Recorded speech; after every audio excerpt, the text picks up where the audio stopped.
bumabati na may ngiti sa aking mga labi.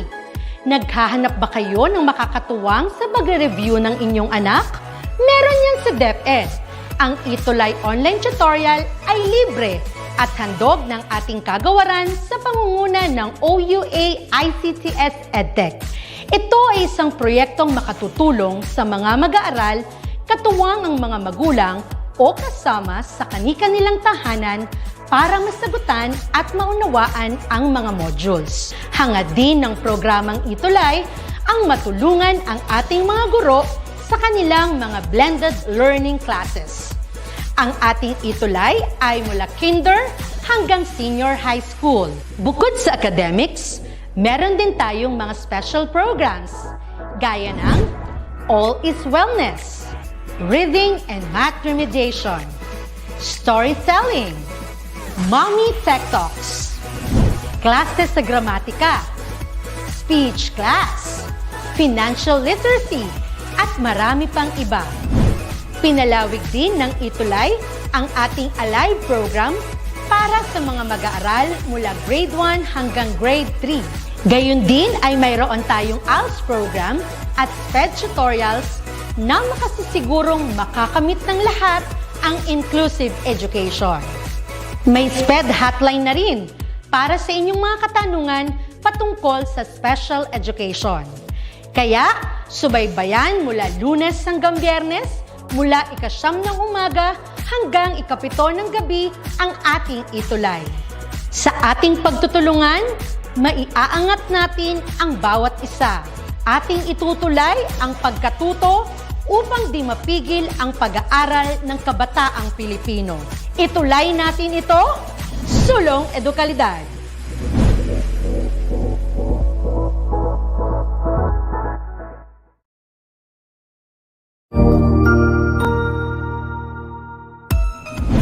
Mabuhay!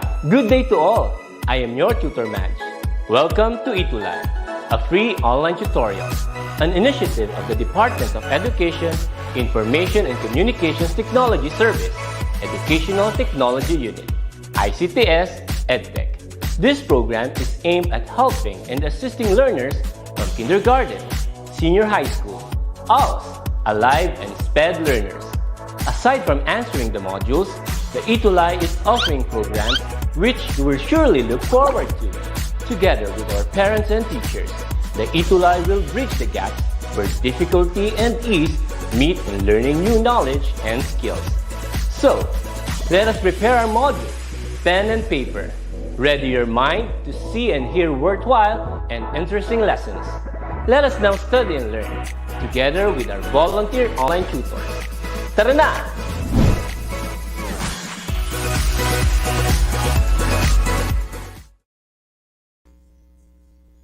Yes. Magandang umaga po sa inyong lahat, mga ka-ETUlay. Okay? So, it's already quarter 2, week 8 po ng ating Java programming ETUlay session. So, for today po, no? So, let me share my PowerPoint muna. Po. Ayan. So, kumusta po kayong lahat?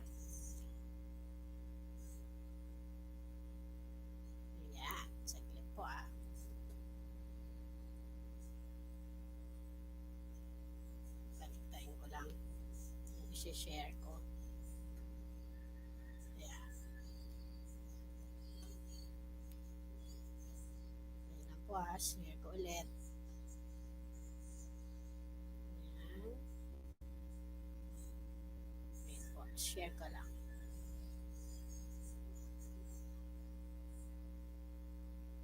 Ayan po. Hindi po yun aking na-share. Saglit lang po. Share ko lang ulit.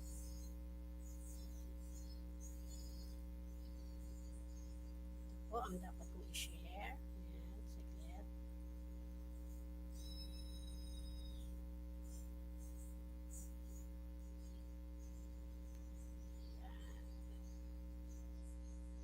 Ayan.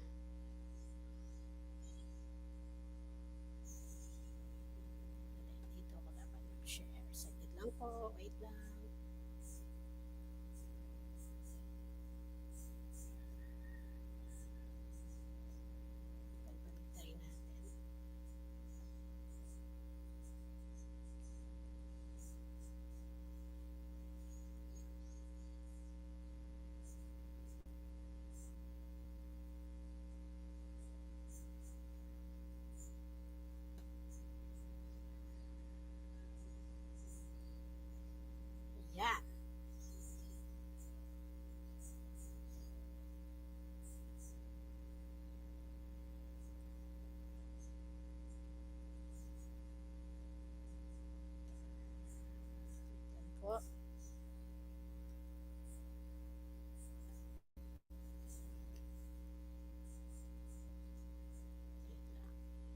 Ayan. So, for today po, we're going to discuss Java, no? Java. At ang topic po natin ay yung pinakahihintay ko po na topic, which is the for loop, no? So, ayan po.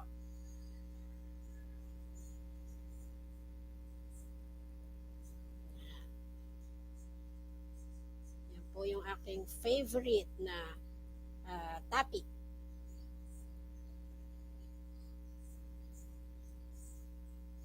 Let me share this one.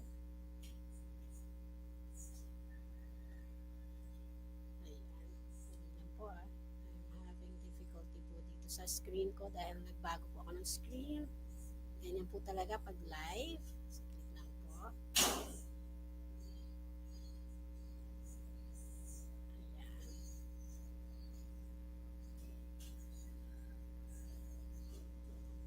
Share ko lang po yung aking screen. Saglit. Nakikita nyo na po ba?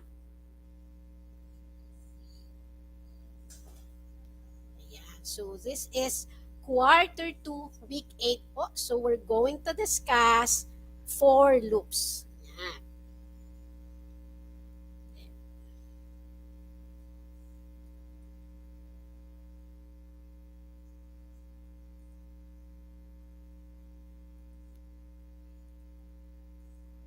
So, we're going also to create a sample program with for loops, no? So, ayan po.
Maraming paraan para matuto sa kabila ng maraming pagbabago.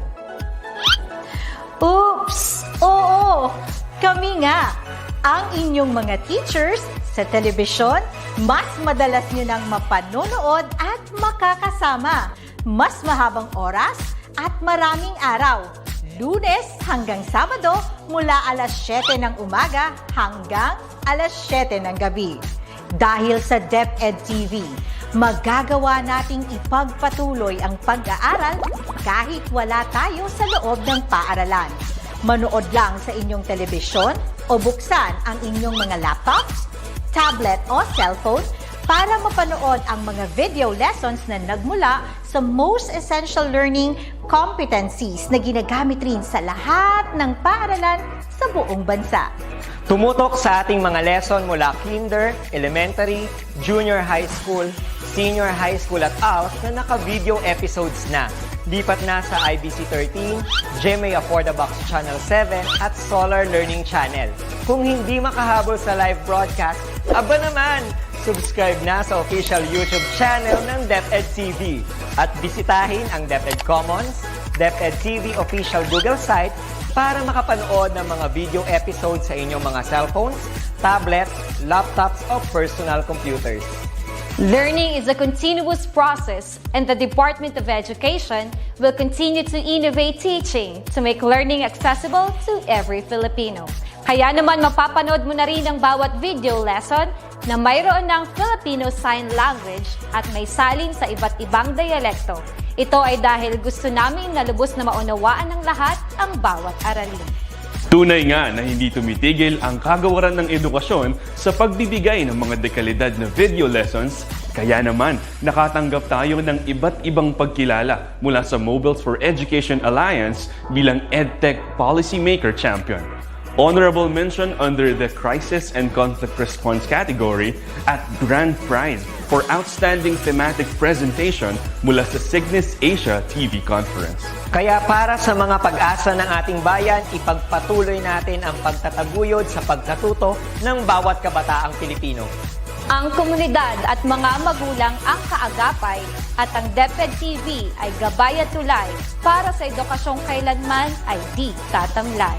Kaya ano pang hinihintay ninyo?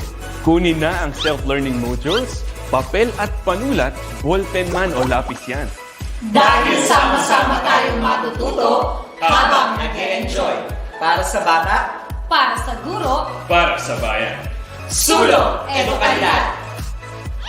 At ito ang DepEd TV.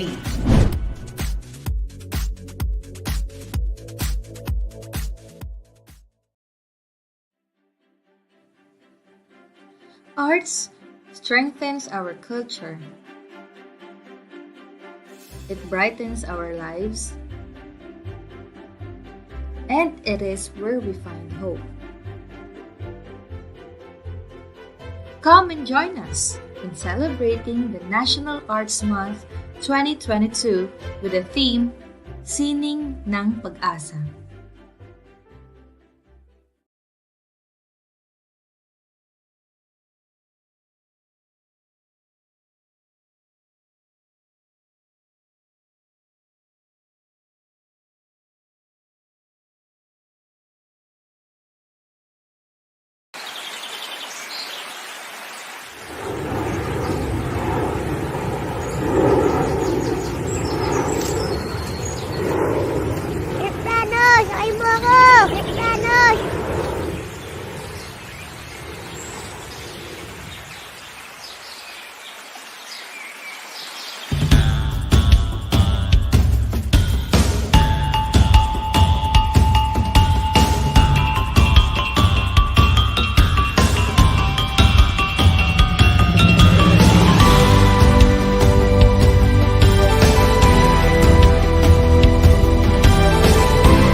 Yes, so pasensya na po.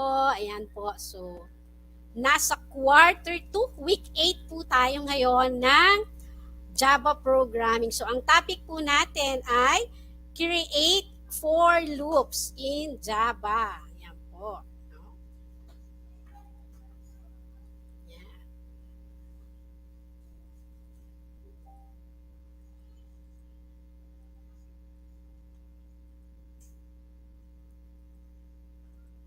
So for quarter 2, week 8, so we're going to create for loops in Java. So ito po yung ating hinihintay na topic, no? So last year po, nung last po tayo nag-stop, we are discussing actually all of the these loops, no? So ang topic mo natin is loops.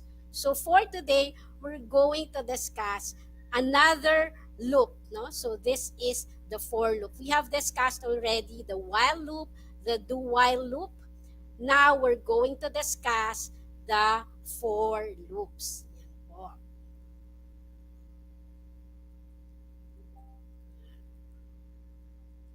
So ayan po, no? So usually po kapag loops, meron po tayong tinatawag na loop body, and there is actually an iteration sa ating mga for loop. So yan po, no, yung ating for loop na na-discuss is already yung while at saka yung do while. So for today, we're going to discuss the for loop. So what is this for loop? No? So ang for loop po, it is actually a special loop, no? So ginagamit po natin siya kung meron po tayong definite number of loop iterations. So kung sa do while,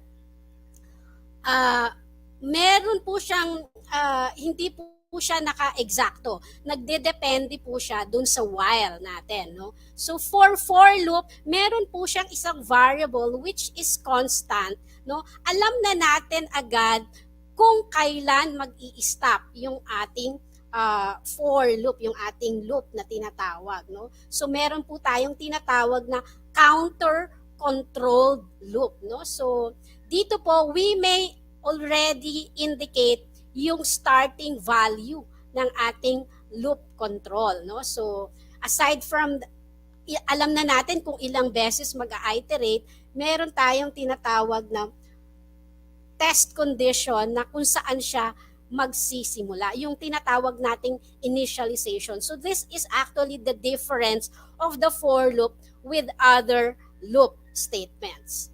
Yan. Okay, so this is actually the flow chart of for loops, no? So yan po siya. Okay, so we have the initialization, no? So yung ating initialization, okay? Meron po tayong condition which actually we check kung ito ay true or false, no? And then kapag true po yung ating statement, didiretso po siya dun sa whatever executing statements that we have, okay? And then after the statement, we have the increment and decrement, no? So kung yung atin bang variable for initialization ay i-increment. So pag increment, mag-i-increase. Kapag naman decrement, it will decrease. So kapag pasok niya po ulit doon sa loop, i-check niya yung ating condition. If it is already false, end na po yung ating loop. There will no more executing statements that will be executed. So yan po siya. Okay? Yan po. So, let us discuss ano po ba yung laman, no, ng ating flow chart. So, yun yung execution process of the Java loop, no? Una, yun nga yung sinasabi ko kanina na initialization. So, dito lagi tayong merong initialization for our counter. Okay? And then number 2, hindi mawawala yung ating test condition, no? So, saan ba magtatapos yung ating for loop? So, yan yung test. Very important po itong test condition na to. So, we could execute whatever statements that we need, no? So, after that, we have the decrement operator and the increment. And then, it will check again the condition. So, babalik siya. Yung initialization po, hindi na niya babalikan, no? So dahil once lang po yan sa beginning ng ating program. Okay? So ang babalikan niya ngayon is the test condition, no? And then it will increment, no? So kung true, i-execute niya yung statement. Kung hindi naman, end na yung loop. And then right after the executing statement, we will have the increment and the decrement. No? So sa Java, this is the syntax, no? So for, and then the initialization, and then yung termination, no? So kailan siya magtatapos, no? So yung ating conditional expression, yan yun, no? Yung termination na tinatawag na yan is the conditional expression, whether yung itetest niya mismo, no? So very important po yan. Okay, so sa Java po, lagi right after the initialization, it's actually one statement kaya merong semicolon. So remember, after the initialization, semicolon, right after the termination, semicolon, and then yung ating increment, decrement for our, and then yung ating statement na, no? So, yan yon. So yung ating increment is actually invoked, no, after each iteration. So makikita nyo later, ipapakita ko po sa inyo, ano po ba yung nangyayari on every iteration. So yung laging pag-ikot niya doon sa loop natin. So ipapakita ko yan later. Okay? So this is an example of a program, no? So ito po, so this is our class. The name of our class is for loop demo. And then we have our method. And then ito po yung sinasabi kong initialization, n is equal to 11. No? So, ibig sabihin, this will be the determining number or value na mag-i-stop yung ating loop. No? So, ito po yung initialization yung ating termination value, no? So yung n, okay? So yung initialization natin is the I, no? Mag-i-start siya sa 1, no? So ito yung ating 1. So right after the initialization, we have the semicolon, and then we have our conditional expression, no? So this will be the determining factor kung kailan mate-terminate, no? So ito 'yan, no? So ito din yung babalikan kung whether mag-true or false, no? So ito yung determining factor. And then right after that, semicolon, and then yung ating increment, no? So dahil plus plus, it is increment, no? And then we have the executing statement. So So, punta po tayo ngayon sa ating IntelliJ.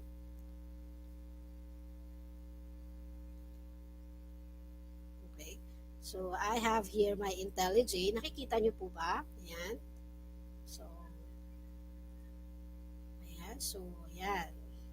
So, habang naglo-load po siya, so, batiin muna natin, no? So, good morning po kay Quincy Kumayas, Jalika Salila, and then kay Princess Joy Bautista.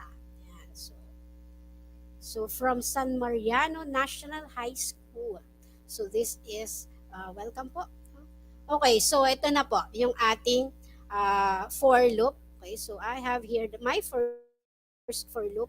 Okay, so I have prepared 3 for loop demo for today. So this is the first one. So ito po siya. Okay, so kung nakikita nyo po siya, ay medyo malaki naman po siya, so makikita nyo siya talaga. Okay, so ito po yung ating variable na n, no? So ito po yung ating constant value na ibig sabihin yung n natin is 11. So mag-i-stop siya sa 11. So if you will notice, ito yung ating 4, no? And then open parenthesis, and then ito po yung ating variable, no, na I, which is our initialization, I. So mag-i-start po yung ating value sa 1, okay? And then right after that, our semicolon. Okay, and then ito po yung ating conditional expression, which sabi ko nga, dito po yung magiging termination. So, kailan magtatapos yung ating for loop? Okay? So, ayan. So, kailan ba magtatapos yung ating for loop? Ang ating I is 1, no? Okay. Less than n, no? So, if you will notice, meron po ako ditong, okay, so operator, which is less than. So, less than n. Ano po yung n natin? Ang n natin is 11.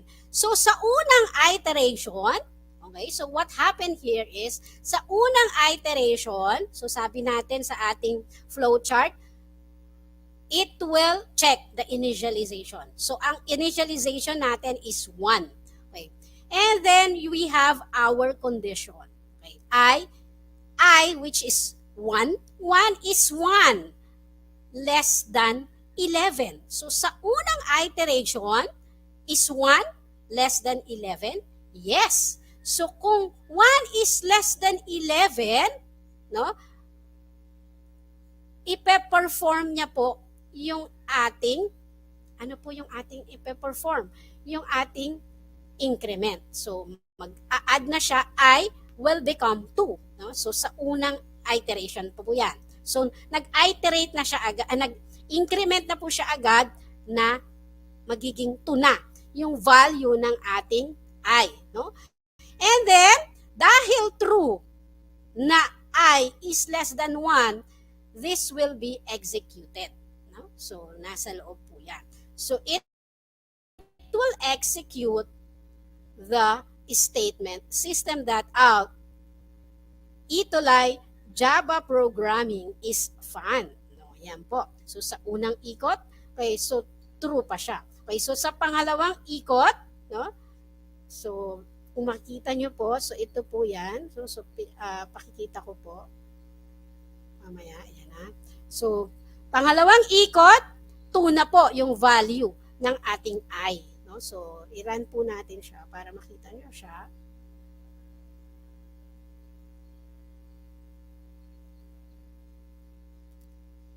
Ayan.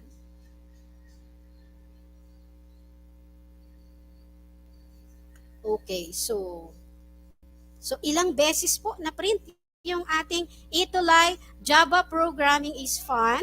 So, kung makikita nyo po, ilan? 1, 2, 3, 4, 5, 6, 7, 8, 9, and 10. Bakit 10? Okay. Kasi po, I is less than N. So, pagdating po ng 10, no, kung ang value na ng ating I is 10, is I. Nag-plus 1 po siya dito, mag-i-11 po siya, so hindi na po niya i-execute yung system.out that print line. No? So, ETUlay Java programming is fun. So, if you will notice, how many iteration do we have? 1, 2, 3, 4, 5, 6, 7, 8, 9, 10. No? So, dahil 11 yung ating N. Okay, so remember, usually, kapag po ganito, no, so laging minus 1 lang dun sa ating constant variable na dineclare kung ano yung N. So, laging magiging 10 iterations lang po yan. If po, no, kung less than lang siya. Pero kung ginawa natin yan na I is less than or equal to N, what will happen? So, this will no longer be 10 na mapiprint, 10 times mapiprint yung ating ETUlay Java programming is fun. Why? Because pagdating po ng 11, mag-i-11 is 11 equal to 11, magtutrue po siya. No? So, magtutrue. So, if you will notice here, magiging 11 na po yan. 1, 2, 3, 4, 5, 6. Ayan. So, tingnan natin. Ayan po, ano? So, 1, 2, 3, 4, 5, 6, 7, 8, 9, 10, 11. No? So, naging 11. It's because pinalitan natin yung ating conditional expression I is less than or equal to 11. No? So, pero kanina, dahil I is less than N, so, pagdating ng 10, ang pagdating ng 11, no? Pagdating ng 11, this is no longer true. No? So, kaya hindi na po niya ipiprint. So, kaya magte-10 times lang po yan. No? So, pag niran natin yan, 10 times lang. So, very important po na i-check natin lagi yung ating conditional expression. Okay? So, remember, ang ating for loop, ano ba yung ating for loop? We have the initialization, we have the conditional expression, which is the termination value. Kailan siya mag-i-stop, no? And then, we have the increment or decrement. No? So, this will, ito po, napaka-importante din ito so that iikot yung ating magkakaroon ng iteration na tinatawag. No? no? So, yan po. So, balik tayo po dito sa aking PowerPoint. This one. Okay, yan. So, ayan po siya, no? So, kita ko po. So, ayan yan, no? So, ito yan. So, ito po yan. So, makikita ninyo, talagang ginawan ko po siya ng table for you to see what is happening. No? So, I is less than N yung ating condition. So, remember sa for loop, ang tatandaan natin is itong apat na to, no?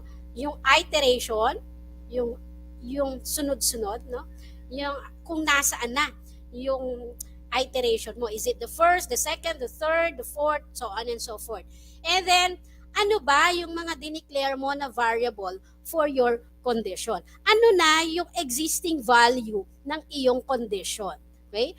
Na ang lagi naman, ang condition, it will always just be whether it is of true or false. So remember, kapag true ang ating condition, yung next na statement right after ng ating for loop statement, yon ang mag-execute. So, dito po, sa first iteration, no, ang value ng ating I is 1 at ang value ng ating N ay 11. No? So, is I less than 11? True, di po ba? That is why it will print ETUlay Java programming is fun. Okay. So sa second iteration ay is already 2. Bakit 2? Kasi nagkaroon tayo ng increment, di ba? Meron tayong I plus plus. So sa second iteration, yung I plus 1 will become 2 already.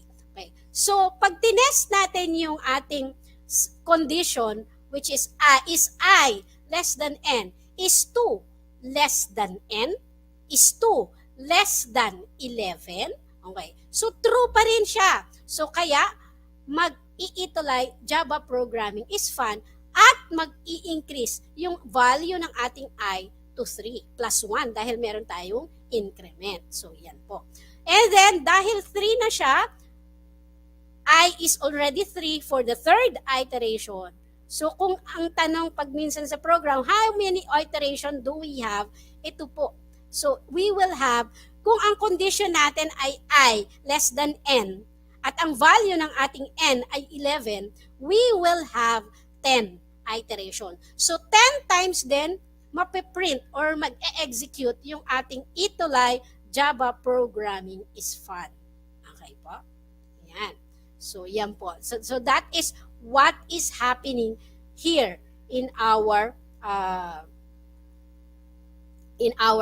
program, no? Yan po.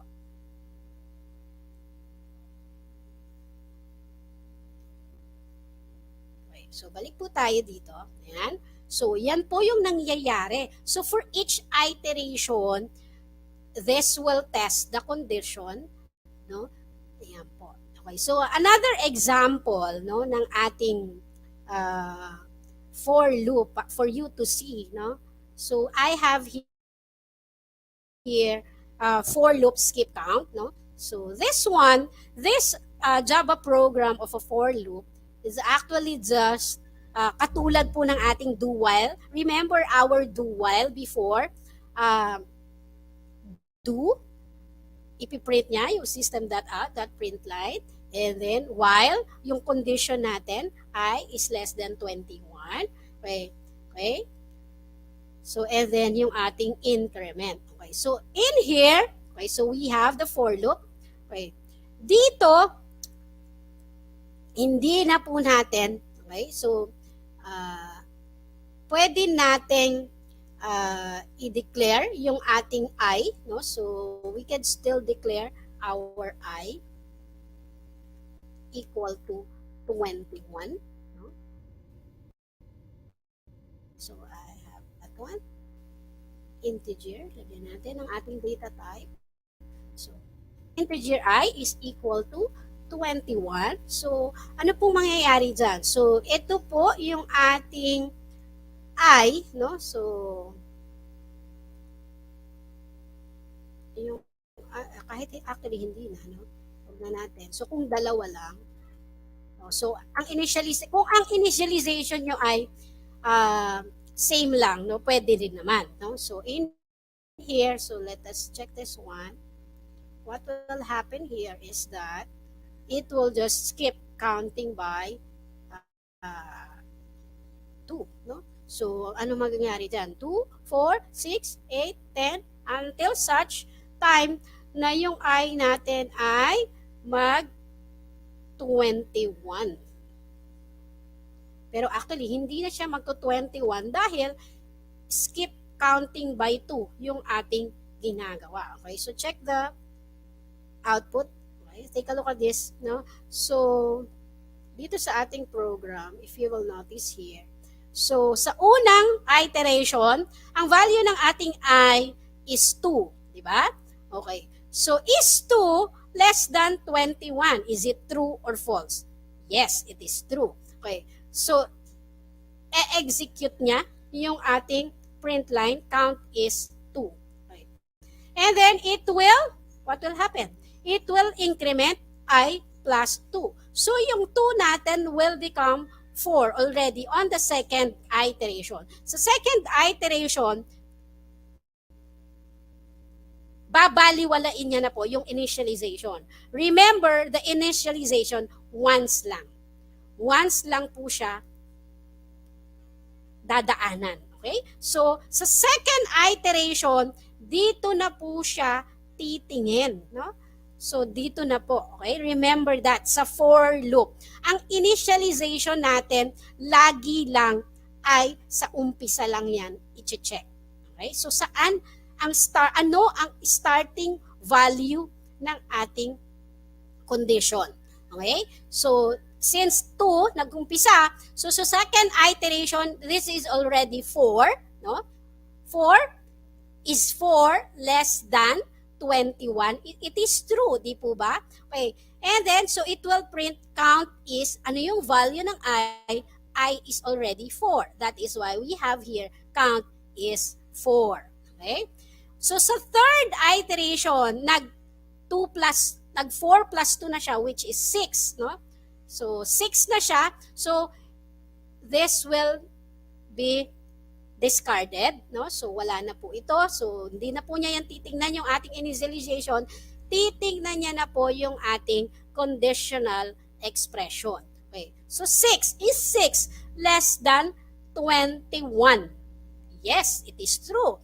So, count is 6. Okay. So, and then it will increment. 6 plus 2 will become 8. So, sa fourth iteration, so on and so forth, until such time, it will become 20, yung ating value ng I. So, is I less than 21? Yes. So, print pa rin siya. 20 plus 2 will already, dito po sa ating increment, so 22. So, sa huling iteration, 22 is 22 less than 21? Hindi na po. Di po ba? So, it is already false. So, this one will not be executed anymore. Okay? So, hindi na po ito i-execute. So, pero, mag-i-increment pa po siya. So, dahil nag-false na to, no? Dahil 22 na, di po ba? Yung ating value ng I. Okay? So, terminated na po yung ating for loop, no? So, yan po yung nangyari po dyan sa ating for loop na yan. Ayan. Ayan. So, good morning po. Nabunturan National Comprehensive High School, Davao de Oro. Ayan. Thank you po for watching. Ayan. So, balik po tayo sa aking PowerPoint.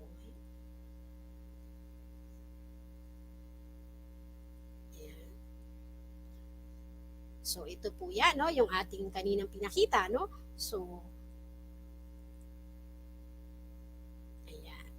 Ayan. So, recap po tayo, no? So, ang for loop natin usually initializes, tests, and increments in one statement.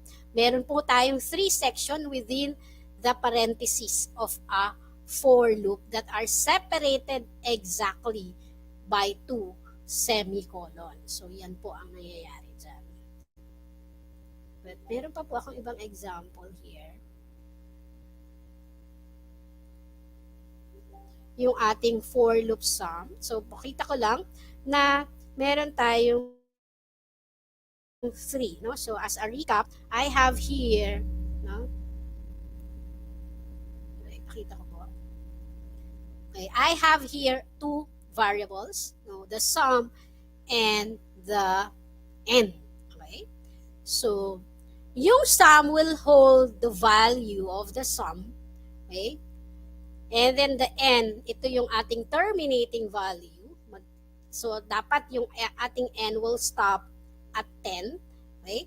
So, yung I natin, sa ating pagpasok sa ating loop, ating for loop, ang initialization ng I is 1. So, mag-start siya sa 1, and then it will check if it is less than or equal to 1. So, ibig sabihin, 1 to 10. Okay?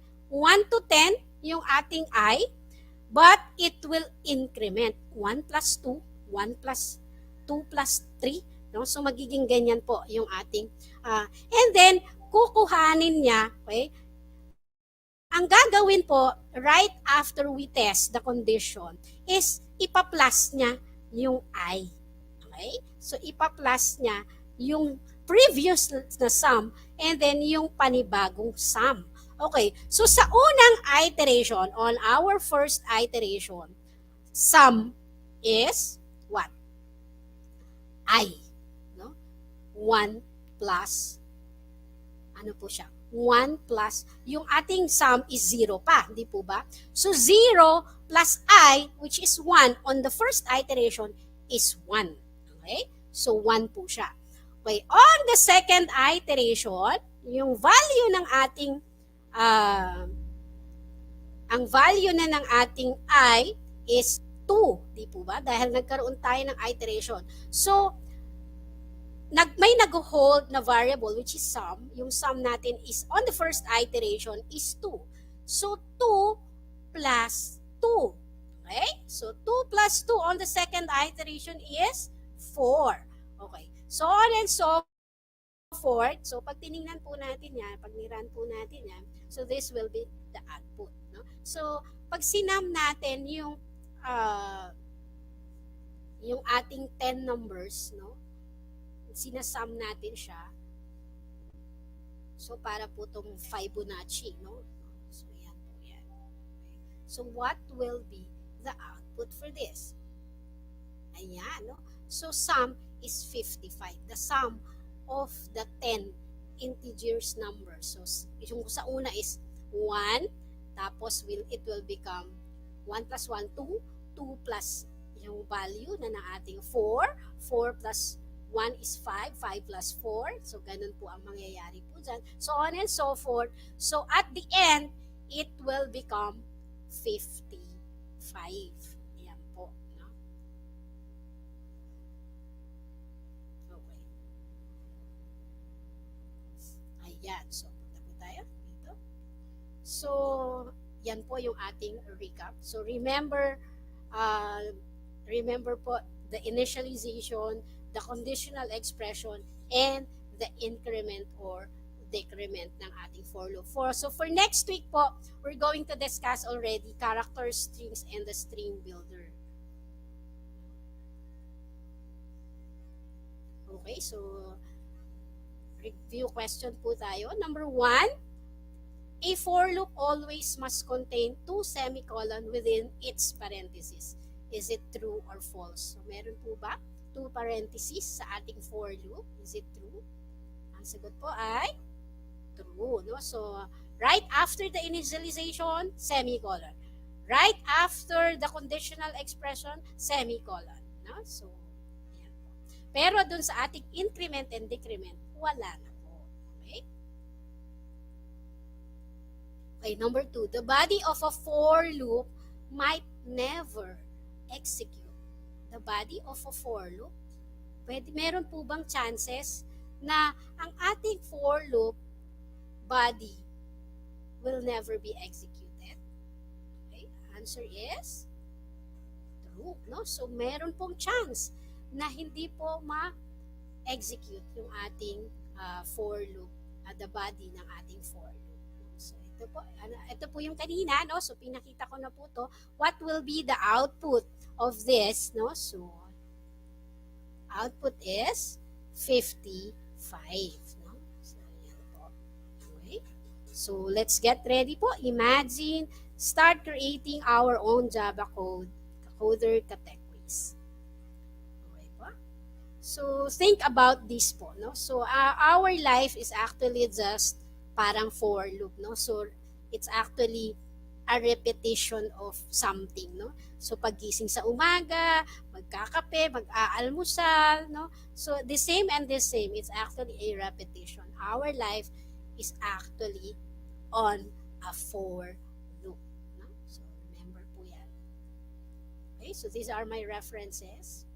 Okay po, so pinopromote po natin ng ETUlay ang pediatric vaccination against COVID-19 as per DOH Memorandum Number 2022 to 41, no? So pabakunahan po natin yung ating mga 5 years old and above na mga anak for their protection sa ating Omicron variant na kumakalat po ngayon.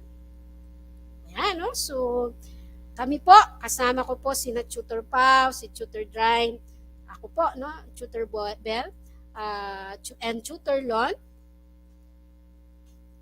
So every Friday po yan. So for your any comments, suggestion, okay, so scan nyo lang po yung QR code na nakikita nyo on your screen or dyan po sa ating link po na nakikita nyo for your feedback. Ayan po. So thank you very much po. See you again po, mga ka-tech quiz, next Friday para sa isa na namang Java programming. Ayan po. Thank you. Bye!